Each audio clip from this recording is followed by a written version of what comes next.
Thank you Intel Canada for sponsoring today's video. Yes, I know. Chill. Thank you. Great, let's try them.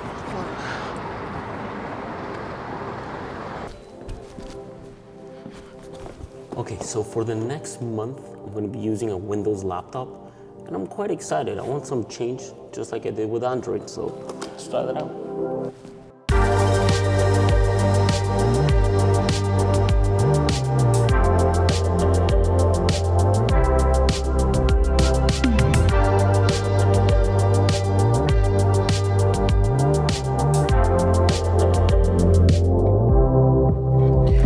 Funny, you know, as soon as I switch to Android, I'm like so much more open to trying new things, and this is one of them for sure.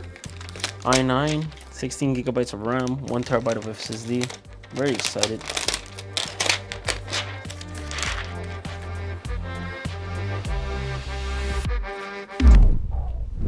On May 10th, I posted a tweet about me ditching my main laptop, and boy did it get a lot of buzz, and I'm honestly happy it did.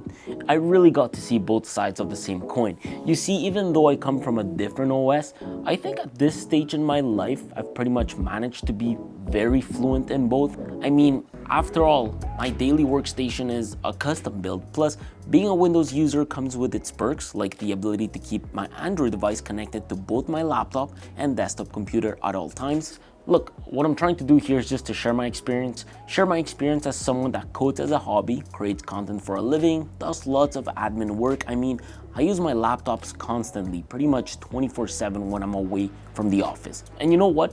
My experience has overall been very good.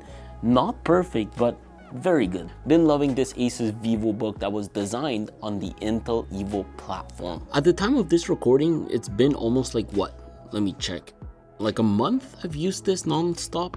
Best Buy are having the ultimate laptop sale, so if you're looking to switch to Windows, that's probably a really good start. Now, the first thing I did when I got this laptop was very much mimic the workflow I have on my previous devices. Like, for starters, I downloaded all my creative tools, Notion, Chrome, Excel, PDF, VS Code, Postman, you name it. Heck, you can just use Night to install all of your favorite apps in one single download, but for someone that enjoys coding on the side, it's not as easy as that. You see, I love Unix-based computers, and it's why on my previous laptops, I've either tried to install Ubuntu on them or run a VM. However, for a while now, Windows has had what they call their own Windows subsystem for Linux feature. In fact, if you head to their Turn Windows Features On or Off panel, all you have to do is to make sure Windows subsystem for Linux is checked and the virtual machine platform is checked. And voila, that's it. It's like you now have Linux inside your Windows laptop. Of course, you have to download Ubuntu on the Microsoft Store, install their latest terminal to make things easier, and head to its settings to make sure Bash is the main shell. This is how I was practically able to have a very similar coding workflow on my Windows laptop.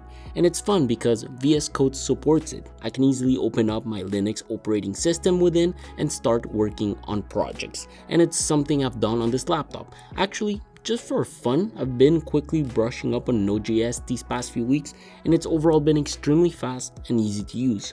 In other words, my switch has been feeling super flawless in that aspect. The only area we hit a small snag was with video editing crazy files with crazy codecs that come out of my FX3.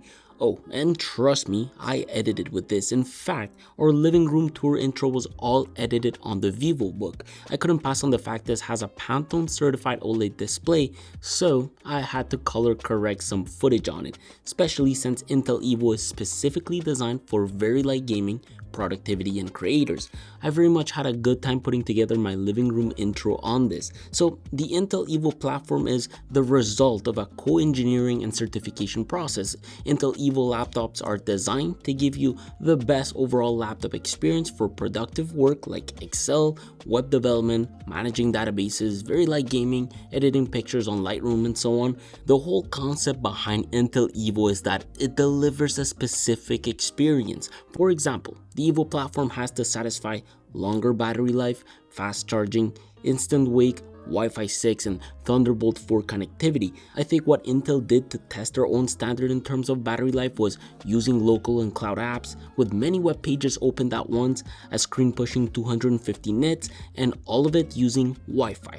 That's how they tried to get at least 9 hours on a full HD laptop. So Evo is not a chip per se, it's more of a standard, which was why I wanted to give this a try as my everyday laptop. But aside from my cinema grade video editing struggle, my specs were able to accomplish all my photo editing, like playing with Lightroom and Photoshop. I do think part of that is because I'm running a 2.6 GHz Intel Core i9 13900H, which is a 14-core CPU and 16GB of DDR5 RAM. This model also has a 1TB of M.2 storage. Not that I need it because I typically just push things into the cloud, my code on GitHub, and large files on my NAS. But it's nice to know that when I'm on the go editing all my pics, I know I can load massive amounts of pictures into my albums and not stress about it. So nothing on my end has changed in performance aside from trying to edit massive S-Log files and my ability to dock. I still have a little 90-watt brick to supply power to the laptop, an HDMI port, a USB 3.2 Gen 1 Type A port, I have a Thunderbolt 4 port, a 3.5mm audio jack, and on the other side a USB 2.0 Type A. The only thing I do need to point out is the fact that the HDMI port supports up to 4K at 30 frames per second. We're talking about HDMI 1.4 here, and I'm thinking it's because they need to comply with power efficiency.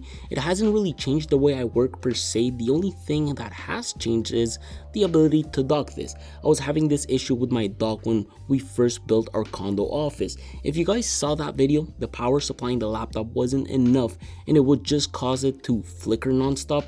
I'm having the same issue with this, so I'm thinking it's all about making sure you choose the right dock. I mean, running all of these peripherals on one single cable while charging this 3-cell 70Wh lithium ion battery is definitely not easy for a dock to handle. At home, the battery has been great for a Windows laptop. The best example I can give you is while I was filming our living room tour.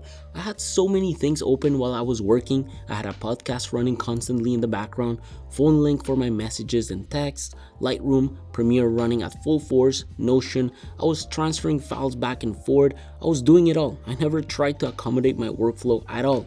At around 8:59 a.m., I started working on that day and we were running at like 89%. By noon, the laptop was at 19%, and do note that I was editing on this non-stop. No, I pretty much left my other laptop at the office, and it's pretty good. I mean, it's doing the job perfectly fine. I don't want to show that because that's copyrighted music, but just went to pick up my car from pretty good. Quite happy. Been editing, and I'm about to edit the rest of the living room with the cinematic. I'm a happy camper. Especially with the fact that brightness was maxed out on this 1080p 15-inch panel with OLED technology. I want to point out that this panel is Pantone certified actually. Someone asked me on my tweet what Pantone charges for their certification process. I'm also wondering the same question, mainly because the colors on this are insane, so it's probably not cheap. With this Pantone validated display, you get 100% DCI-P3 color gamut and 600 nits of HDR peak brightness. It's also a display that is TUV Rainland certified, which just means that it produces less blue light. Again, like overall, I feel like I haven't given up much by rocking a Windows laptop. It's been great. Even though this is a 1080p panel, it's so hard to translate on video, but it's so crisp. The colors are great. It's fun to code in, watch movies, consume content. The only thing I will point out is that the blues sometimes are not perfect. It's very specific types of blue. They almost look purple at times. That is something I do want Pantone to take a look at. By the way, on this chassis, you have a 720p camera, so that's for the webcam. The chassis overall has been great. The screen has very little flex. The hinges feel great. There's enough rubber around it to protect the screen and protect the bottom panel. At its worst, this is what a typical day looks like for me when it comes to the chassis. But you know, if you maintain it and you give it a good clean, it looks great. It doesn't scratch easily at all. The whole chassis is made out of a thin and light plastic. My guess is that they wanted to make this product as portable as possible and perfect for use while traveling, and they very much achieved that. Something I've noticed from putting this in my tote bag and just going back and forth from work, home, work, home. I think it's just overall a very different experience compared to my daily laptop, especially since this has a full-sized keyboard. I remember back in the day it was more of a thing on 17-inch laptops. Now it's fun knowing that most Windows laptops do have that. I know, for example, that my girlfriend can't live without a numpad. As an accountant, it drives her nuts. Me, on the other end, I see it as a plus, more of like a perk, something that's nice to have occasionally. I also do have to say, I like the keys a lot. I think Windows laptops are reputable for having good keyboards. These keys, for example, are PBT, have nice switches with noticeable travel. They just feel right. So yeah, the usability and the layout on this is nice. The function keys are just right. The design of the keys are cool, like the font and everything. I do have to say, I love the little orange escape key this has. It also did take me a bit of time to find the fingerprint reader. Turns out it's on the power key and it is incredibly fast. Because it's a backlit keyboard with 4 different levels of brightness, at night it has been handy, of course, like any other laptop out there, but I really do like the layout and the way the keys are positioned, especially when I'm coding and I'm reaching out for the brackets, the shift key, the caps lock, and so on. So the overall Windows keyboard experience for me has been great. I'm about to leave. It's like 6:45, but I've been working for like a good 30 minutes. I've been doing some admin work. And I really like this thing, honestly. It's been so good to me. I was just going over some code that I wrote last night. I was doing some emails. I've been checking out some of our threads on Reddit and things like that. It's been super fun, honestly. Everything works like a charm. I was budgeting on Excel last night also. Really like it. Battery is full, so I'm good for the day. I'm gonna take this to the office. It's just overall been a really nice laptop to work on and get some stuff done. I really like it. The speakers, totally a different experience. It just depends which Windows machines you go for, but this one here, for example, has Harman Kardon speakers. From what I'm used to, it's definitely totally different.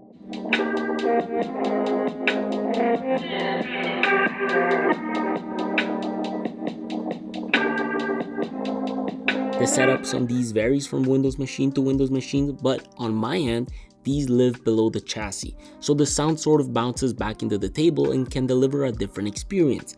Definitely loud enough to fill a room, which is why I was running a podcast while filming at the condo, but they just overall deliver a very different experience. I guess sound would be subjective. After almost a month of use, has the Switch been worth it? Absolutely, but do keep in mind I was also already a Windows user prior. The performance of Windows laptops nowadays are totally more than capable of delivering. Some like mine have Wi-Fi 6E, Bluetooth 5.4, and so on. The idea of switching over is not bad, and for me it's been great. It's exactly the experience I'm currently living with my Android device. You can do the same things, if not more, but differently. One example of that is Intel Unison. With Intel Evo laptops, you have Unison for seamless device connectivity. I use it to transfer photos when I need to, answer my texts, calls, check notifications. It's all nice, especially if you are a Google user like me. I use Google Drive quite a lot, so for me, no matter what platform I'm on, I always have access to my data. The same thing can be said about my NAS and WD cloud service. For professionals, the Office suite is way better on PC. It's a lot more complete. That's often a complaint I hear among my circle of friends. And now that Windows seems to be a lot more stable than before, honestly, I've had zero issues with crashes, no driver problems, weird freezes, and so on. That only happens on my custom build because Premiere and my GPU hate each other. Performance overall has been lightning fast. I've had a great user experience on this laptop. It feels snappy, navigating it feels quick. The 120Hz refresh rate is awesome. So yeah, the Switch is definitely worth it. Now that I'm more open to trying out new things, I do need to create backups for future Windows laptops. Although setting these up takes like 1 to 3 hours, I do want to make sure a backup just does it for me, especially if I'm going to be doing lots of back and forward. I can't thank Intel enough for providing me with this laptop so I could make this video happen. I've been looking for a light gaming laptop to make this video happen, so if you are so as well, Best Buy is currently having the ultimate laptop sale. I'll make sure to leave some links down below. For those interested in specifics, this here's the Asus VivoBook that's been designed on the Intel Evo platform. Let me know about your experience with Windows machines, definitely curious to know. Intel has been having some nice limited time offers, so I think it's the time to explore some new options. I'll let you guys go. It was fun, more laptops to come. Stay safe and stay tuned. Take care.